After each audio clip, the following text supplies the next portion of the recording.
Jake was 26 years old, lying flat on his back at 11 in the morning, staring straight up at the crack in his ceiling he'd memorized down to the millimeter. He wasn't tired. He'd slept 9 hours. He couldn't find one single reason to lift his own arm.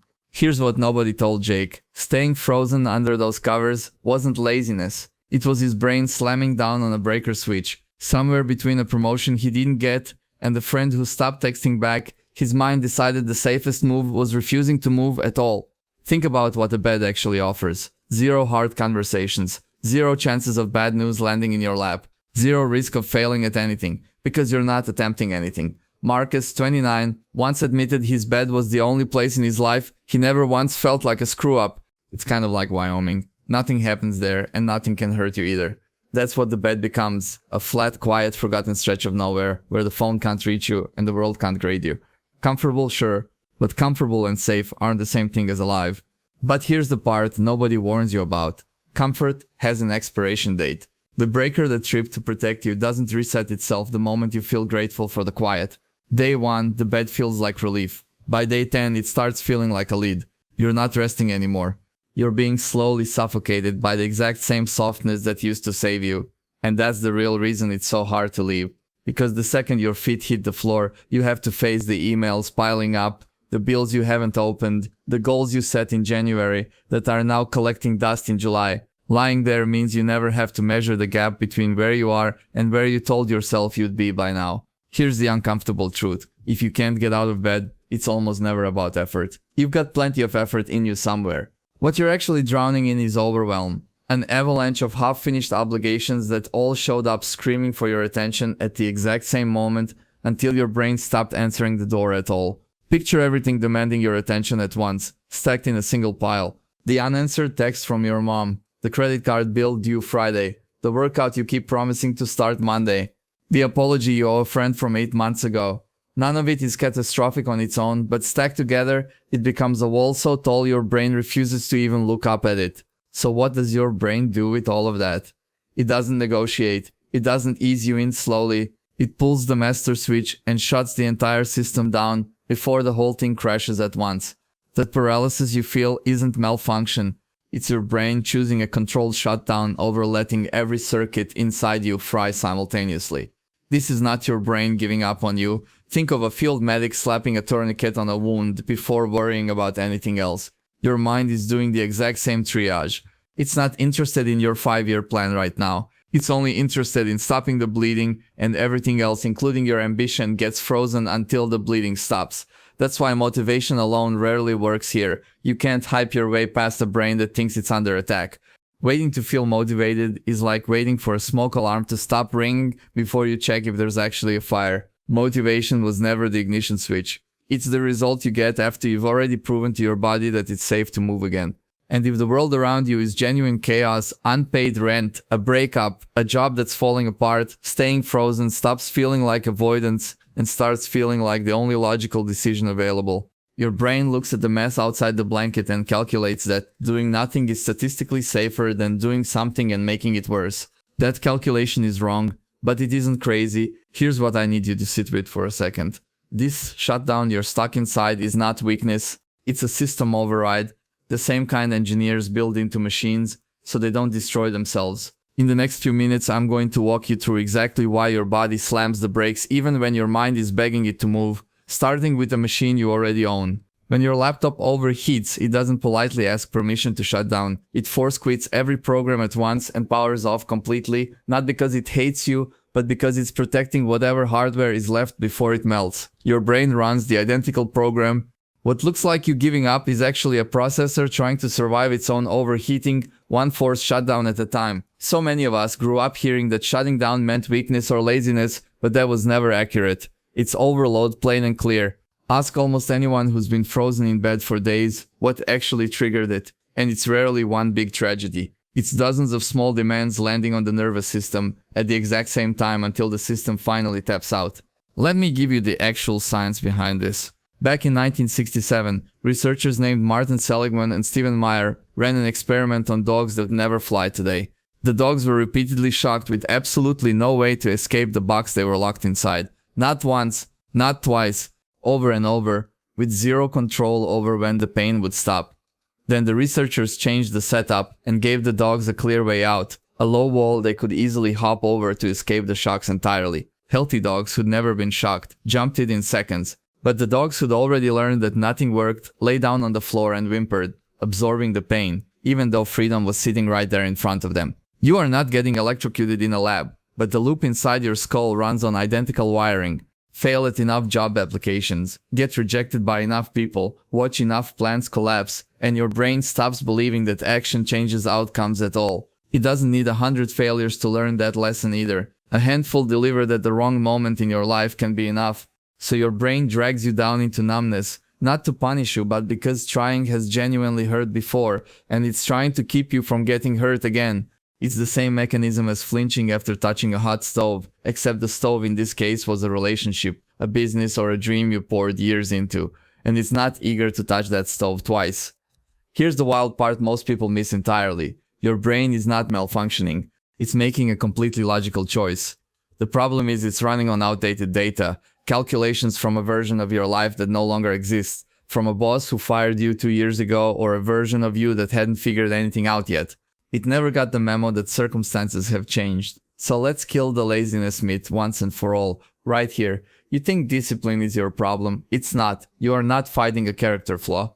You are fighting a nervous system that has not felt genuinely safe in longer than you'd like to admit. And you cannot out-discipline a body that believes, at a cellular level, that it's still under threat. So forget forcing it. Forget the pep talks and the aggressive morning alarms across the room. What actually resets a nervous system stuck in shutdown is evidence. Small, safe, repeatable wins that quietly whisper to your brain, hey, when we try now, things don't always fall apart. That's the entire mechanism. Not motivation, not willpower. Evidence, collected one tiny data point at a time.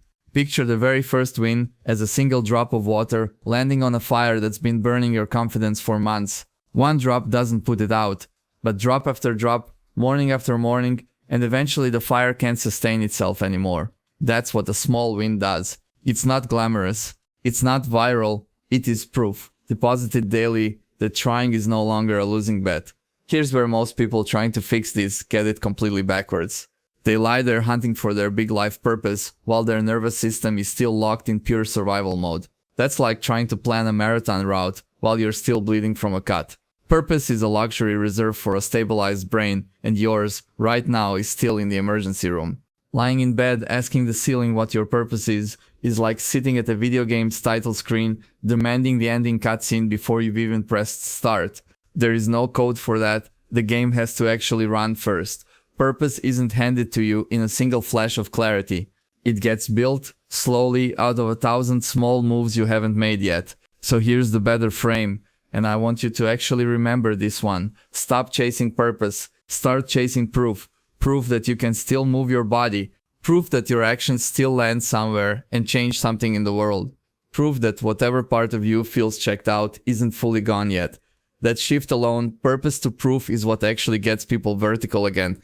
And I mean that literally, not poetically.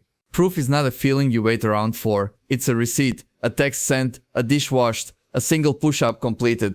Each one is a small receipt you hand to your own nervous system, proving that you still have agency in your own life, that you still matter to at least one outcome happening today.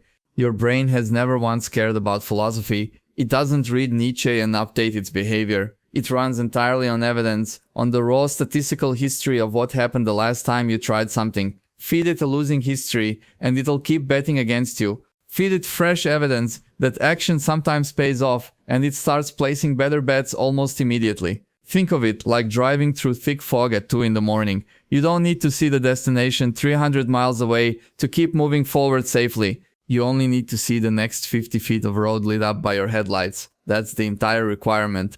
Not a 5-year plan, not a crystal clear vision for your whole life, only the next 50 feet. So here's what those 50 feet actually look like in practice, stripped of all the fluff. Can you eat something that actually nourishes you instead of whatever's fastest? Can you reply to 3 texts you've been avoiding? Can you physically open your curtains and let real daylight hit your face for 60 seconds? None of that is purpose. All of it is proof that you are not powerless. Do that enough times and something quietly shifts underneath you. You stop narrating your own life as a failure who's waiting to happen. You start narrating it as a person who tries, even when trying is small, even when nobody's clapping. That identity shift doesn't arrive from one grand gesture. It arrives from dozens of tiny, boring proof points stacking on top of each other until they change the story. This is the part that actually changes everything. So don't tune out now. We are not chasing purpose anymore. We are stacking data, one tiny proof point after another, until your own brain starts treating movement as safety instead of danger. And once movement equals safety in your nervous system, momentum stops being something you force. It becomes something that follows you automatically, almost without your permission. If this is landing different than the usual recycled self-help fluff you scroll past, that's not an accident, and it's worth sticking around for. Subscribe if you actually want more of this. Straight talk about rebuilding when you feel stuck, no hustle culture nonsense attached. I put out exactly this kind of conversation on a regular basis for guys who are done pretending they've got it all figured out. Before we go any further, I made something to make all of this easier to actually apply. It's a free ebook called The Deep Reset. Inside are 12 practical shifts grounded in real behavioral science that helped me personally rebuild my focus, my mornings, and my motivation from somewhere close to rock bottom. It costs nothing. The link is sitting in the description right now. And I want to be clear about what this actually is, because it's not another book telling you to wake up at 5 and cold plunge your way to enlightenment. It's not about grinding harder or forcing more willpower out of a tank that's already empty. It's about reducing resistance, removing the friction between you and moving. So trying finally costs less than it used to. Now here comes the part 1, actually promised you, the exact 3-step stack. Not vague advice about self-care. An actual sequence. 3 concrete moves you can run through even on your very worst morning. The kind of morning where getting vertical feels like the single hardest task you'll face all day. If you've wanted something that works even when you feel completely broken, stay with me here. The first hour after you wake up decides almost everything about whether you claw forward or slide back under the covers. And no, I am not talking about some 4 a.m. cold plunge biohacker routine that requires an ice bath in your garage. I'm talking about 3 low resistance moves designed to rebuild a sense of safety, presence, and control in roughly the time it takes to make coffee. Step 1 is deceptively simple. Move something. It does not have to be a full workout. Do 10 slow squats. Stretch your arms over your head for 30 seconds. The goal has nothing to do with fitness. The goal is telling your nervous system, in a language it actually understands, that you are not frozen, that the body still answers when called on.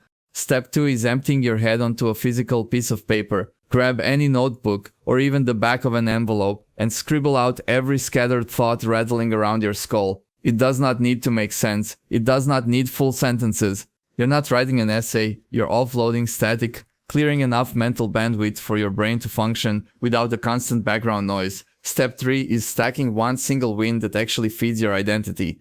Answer the one email you've been dodging. Send that job application you've had sitting in drafts for 3 weeks. Cook a breakfast good enough that you'd be proud serving it to someone else. That win should whisper something specific to your brain. We are in fact the kind of person who tries even today.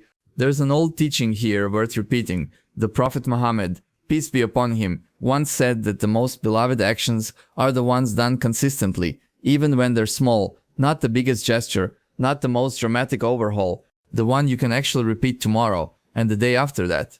This isn't about one heroic effort, it's about building a track record your brain can trust. So that's the stack. Movement, clarity, and one identity-feeding win run back-to-back most mornings you can manage. This was never about designing a perfect routine you'll abandon in 2 weeks. It's about building a runway out of the fog, one that hands your brain the exact 3 things it's been quietly begging for the whole time: movement, clarity, and undeniable proof you're still in the fight. Here's a pattern interrupt worth sitting with. You can build the tightest 3-step morning routine on the planet, and it still collapses before 9 a.m. That's not a willpower problem. It's not you being weak. It's because before you've even brushed your teeth, your brain has already been ambushed by more raw information than it was ever built to process in a single day. Think about what actually happens in your first 30 seconds awake now. You unlock your phone and see a clip of war halfway across the world. Right after that, some fake millionaire's 5 a.m. routine. Then a 20-year-old breaking down how he hit 6 figures before you've poured coffee. 3 completely different emotional gears thrown at you back to back before your feet even touch the floor. Your brain wasn't designed for that kind of load. For most of human history, it handled a handful of real inputs a day. One face, one voice, one task in front of you, like cutting down a tree or fixing a fence.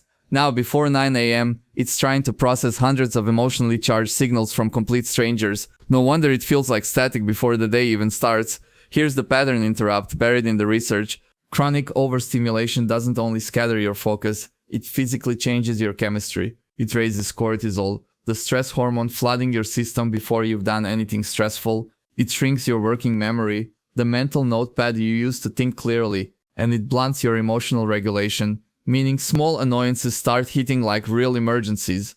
That's not drama, that's chemistry. Picture your brain, like a laptop with 40 tabs open at once. War coverage in one tab, a stranger's income breakdown in another, 3 group chats blowing up in the background. Nothing is technically broken, but everything runs slower. You start forgetting simple things. You feel foggy by 10 a.m. You didn't break your own laptop. You overloaded it before you even opened your first real task of the day. So here's the fix. And it's less dramatic than you'd think. Guard the first 30 to 60 minutes of your day like sacred ground. No social media, no inbox, no group chats, no chaotic inputs of any kind. Give yourself a stretch of silence, sunlight, or a real meal instead.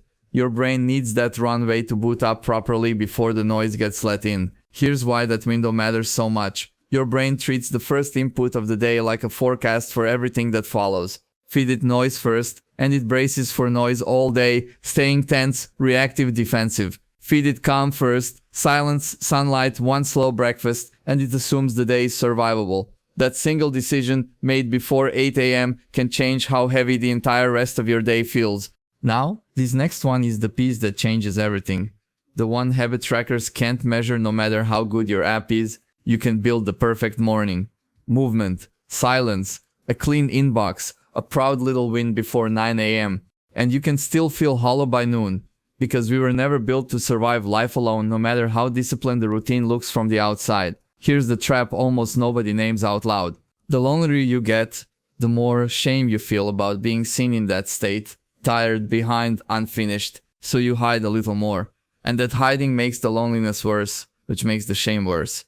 Round and round, a silent loop tightening on itself, until going days without one real conversation starts to feel completely normal. So here's the fix, and it costs you nothing. Text one person, nothing fancy, walk outside and make actual eye contact with the cashier, instead of staring at your shoes. Send a dumb meme to someone you trust. None of that is about networking for its own sake. It's about proving to your own nervous system that you still exist to somebody, that you're still seen, still real, still in the world. Get this straight, because most guys have it backwards. Connection is not the reward you unlock once you've healed.